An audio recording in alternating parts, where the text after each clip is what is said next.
Bonjour guys, welcome to a brand new FIFA 21 video, and for today with Vincent we have for you guys the best controller settings and the best camera angles that we use on FIFA 21. This has been requested by so many people over on our Twitch streams, so we thought that might be a good idea to make a video so we can help you guys as well with your controller settings and the camera that we use. So guys, if you enjoyed today's video and if you found it helpful, drop a like as always, and make sure you guys really consider subscribing if you're brand new for some more FIFA 21 tips and tricks, and make sure you guys enable the notifications so you won't miss out the upcoming videos. So bros, it's gonna be important for you guys first of all to know what kind of FIFA player you are.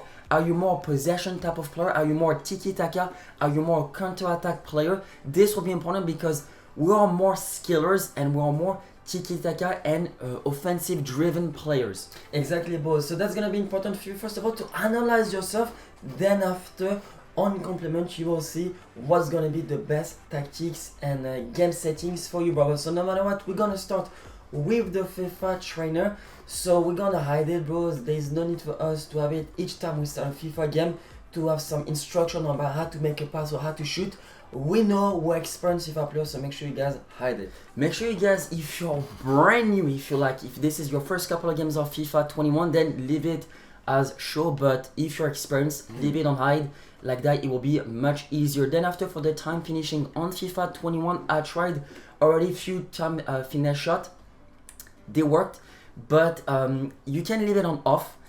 But if you want to get this little edge above your opponent, I will still leave it on because that could be a detail that can make a difference in an online game especially. Exactly, boys, and that's going to be important for you because as well on free kicks and penalty, this is pretty easy to hit some time finesse shot, and definitely, boys, that's going to make a little difference on free kick and penalty. So even if you're not using it regularly, still leave it on, so like that on penalties. That's gonna make the differences for you. We use a lot of time finesse shot, but you guys use only the time finishing, it works as well, but it's just a trick for us that we use a lot the finesse shot time finishing. Nonetheless, boys, for the next player and switch indicator, we like to have it on simply because if you guys press a lot the player switching not with the right analog but with the L1 LB, then it's gonna be important for you guys because you will notice and you will recognize which player is going to be selected next. Then bros, after for the past block assistant, this is pretty self-explanatory. It's the AI controller players that will make a block for you. Leave it on if you're playing online, because if you leave it on off, well, it will not be the best for your advantage. Yes, and you will need to press a button, you need to press the defensive button, your defensive button, to get the ball back. And definitely, brothers, that's gonna help you sometimes to EA Sports, to EA, help you a bit on being assisted. So definitely leave it on. I will not advise you to put off for pass block assistance. Yes. Then after, boys, for the auto switching, always leave it on elbows and loose balls. If you do it on auto, EA Sports will switch the player for you. So that's not what you want, brothers. You can use as well manual, but you will have to do everything. And whenever you defend, you have already so many settings and so many things you gotta do to control your players, to control the runs of your defenders. So always leave it on elbows and loose balls. Auto switching move assistance, we leave it on none. Jockey, this is gonna be for the defensive part. Alright, bros, jockey, it's when you press the L2 or LB button, if I'm not wrong. Yes. The second left button. So yeah, boys, it's gonna help you defensively. We leave it on assisted simply for the fact that we would like as well EA Sports to help us a bit on the jockey part, because if you don't assist yourself, then you can go either direction, and that's not really good. Yes. You still want EA at the end of the day to help you on defensively. Not fully, but a little bit. Then we do have some brand new FIFA 21 features. So guys, for the auto flare pass, we'll leave it on simply because we like the beautiful game. If we have some really technical player, then sometimes we like to do some fancy passes here and there, so this is why we leave it on and it's gonna be on auto, obviously. And my little tip for you, bros, if you want to make some flare passes, first of all, you need to have a player with either faster skill move or with the flare trait. You'll be able to see it with the in-game stats on Futbin or even on your console, brothers. In-game, the flare with like the Paul Pogba haircut. And to execute the flare pass, you just need to make a pass and press L2 at the same time. That's it, guys. Then after, for the auto clearance, leave it on. It's pretty self-explanatory. We leave all of those settings on simply because It's gonna help you guys offensively, defensively, and it's gonna make your game a lot smoother. Player lock is a brand new feature on FIFA 21. We like to leave it on simply because that can make a difference in those really tricky games. Basically, you guys, if you leave it on, you can control the run of your player by selecting L and R at the same time. Like this, you can control the run. Leave it on, but make sure you guys try to practice it as well a lot. This is still a brand new feature to FIFA 21, so we're still adapting ourselves to it, but make sure you guys leave it on. That could be a big difference maker. Exactly, boys, and whatever EA Sports try to bring out for each edition, for example, on FIFA 21, player lock and actual and as well contextual agile dribbling, those are new features into the controller settings. Definitely, brothers, leave it on so that they can practice it.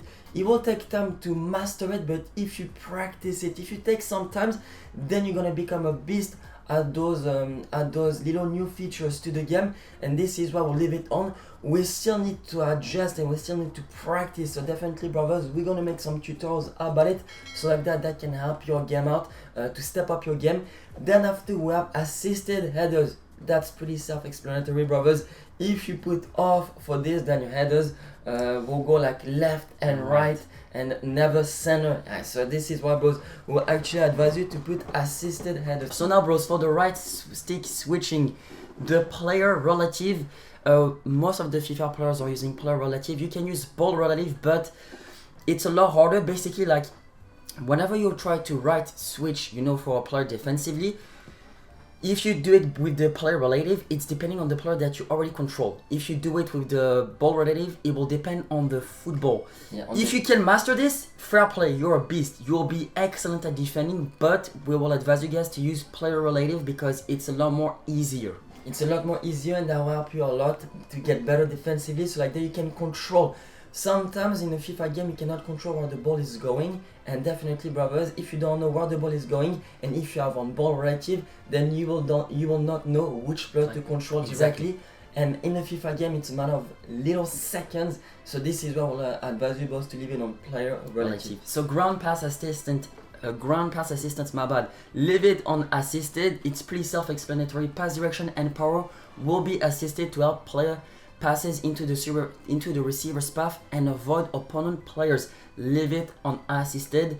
Then after, bros, football assistance, we like to leave it on assisted as well, brothers. It's gonna be a lot more easier for us to do some football basically. So leave it on assisted. Shot assistance, assisted.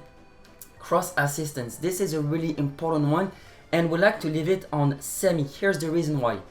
If you guys do it on manual, you can do it if you're really good at crossing, but most of the time the crosses will not go to the player that you really aim it at because it's manual. It's the best way to put it at semi because like that you can control the power of your cross. Exactly. If you want to aim first post, then you just do a little tap to the cross button. But if you want it to aim at second post, then you hold the cross button a bit longer. So this is why with William we will advise you both to leave it on semi, so like that EA Sports will help you with the direction, but you will control the power, and that's all we want, brothers, because you want to feel like you're in control of the player and you're in control of the game. For the low pass assistance, we like to leave it on assisted. Save assistance semi. Analog sprint, this is a really important one, so let us explain to you guys. So analog sprint off, basically as soon as you touch the acceleration button, it will take your players, it will not be 0 to 100% directly. It's gonna take some time to reach its full sprint speed. This is why we like to leave it on simply because, especially online on FIFA 21 Ultimate Team, you want your players to go from 0 to 100 right away, so like that you can make the difference, and there you go, you'll be faster than your opponent. So please, you can leave it on off. There's a couple pro players that like to have analog sprint off, but please, for your sake and for your sanity, leave it on because if you leave it on off, your players will feel a lot slower. And you offer the difference, boss, directly in game. So this is why William will advise you to leave it on because that's gonna make the little differences. If you're on those 1v1, if your player, your forward, goes directly into 0 to 100 in terms of pace, then you'll be able to make the differences. And if your opponent was using analog sprint off, then it will take longer to be on full speed. Definitely, brothers, you will want to have that little edge by leaving the analog spring on. There you go. The defending, leave it on tactical defending. You cannot use the legacy defending anymore online. So tactical defending, pass receiver lock. We like to have it on late simply because this one, for example, let me explain to you. Let me give you an example. Like that will be a better explanation. Whenever you have the ball, you want to pass it to, for example, to your left winger. So you pass the ball, but then you see your opponent is reading your pass. Instead of already making the pass and for your opponent to intercept, if you leave it on late, you can quickly change the direction of your pass. So instead of passing the ball to your left winger and for it to not get intercepted, you can pass it to the left back or to any other players around you. So like this, you keep the ball. You can use it on early, but if you have delay in your game, that will mess you up big time, so leave it on late. So bros, now for the controller settings, and that's all button, that's really personal. We learn to play football video games on FIFA. This is why we're using classic.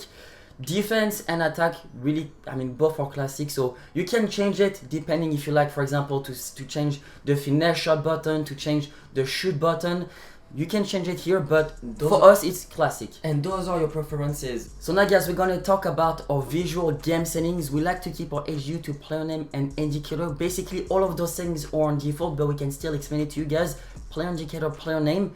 This will be important both for the player indicator size, to leave it on default, because if it's large it's going to be almost bigger than the football and you don't want this. If it's small, then if you guys have some trouble with your vision, you might not be able to see it, so we like to leave it on default. Exactly, boss. One more thing we need to mention to you, boss, a little tip that we can give you right now. It's about the name, you know, like whenever you control a player and you have the ball with him, it will either indicate you your gamer tag, your player number, or your player name. We will advise you, boss, to leave it on player name simply for the fact that on FIFA, players have different body type, different haircut, different cleats, and it's important for you, boss, to recognize every single one of your player and your opponent's player as well. So this is why we leave it on player name on, at least for the first few weeks, like that we can recognize the opponent, the player of the opponent and all players. That's going to be important, bros. After a few weeks, when everybody will use the same player more or less, then you can switch it to your own gamer tag.